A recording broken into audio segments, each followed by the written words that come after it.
Stéphane, félicitations. Avant même de parler de victoire, parlez-nous de cette journée. Il faisait un froid extrême. J'imagine que ça devait vraiment être difficile sur le vélo. Ouais, c'est pas facile. Là.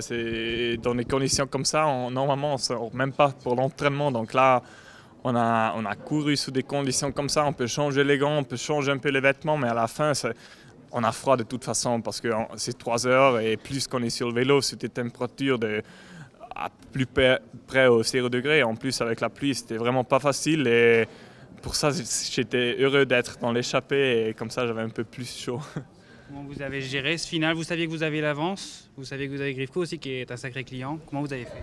Ouais, justement, avec Grifko, tu peux jamais être sûr parce que normalement, lui, il est un coureur très très malin. Et puis, c'était pas facile de sentir s'il était encore bien ou pas. Quand il a attaqué à 4 km de l'arrivée, je sentais pas bien les pédales. Et puis, là, je m'en doutais un peu, mais à la fin, je dis bon, je mets tout sur la carte du sprint et ça a bien fonctionné à la fin.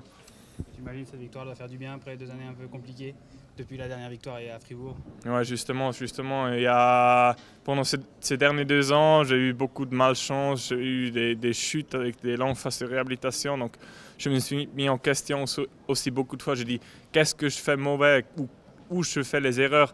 À la fin, je me suis dit, j'étais un coureur qui avait beaucoup de succès dans les U23, donc j'ai ce instinct, j'ai tout ce qu'il faut pour gagner des courses, donc il faut juste être patient et un jour, il va venir ta chance. Et heureusement, c'était aujourd'hui sur la route du Tour de Romandie en Suisse.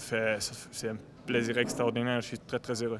Un petit mot sur le sprint. Après Paris-Roubaix, Greg Van Avermaet avait dit qu'il s'était entraîné notamment avec vous parce que vous êtes un pistard. C'est un entraînement qui vous a servi aussi pour aujourd'hui?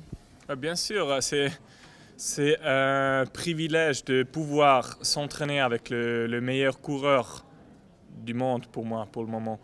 Et de faire le sprint contre lui, même si c'est après 4 heures d'entraînement et pas après une course, ça donne quand même un peu une indication si on est compétitif ou pas. Et quand on voit la confiance qu'il a avant ses sprints et comme il les gagne, c'est extraordinaire. Et donc là, je me suis dit, si tu peux battre Greg à l'entraînement, normalement tu peux battre tout le monde dans ce sprint-là.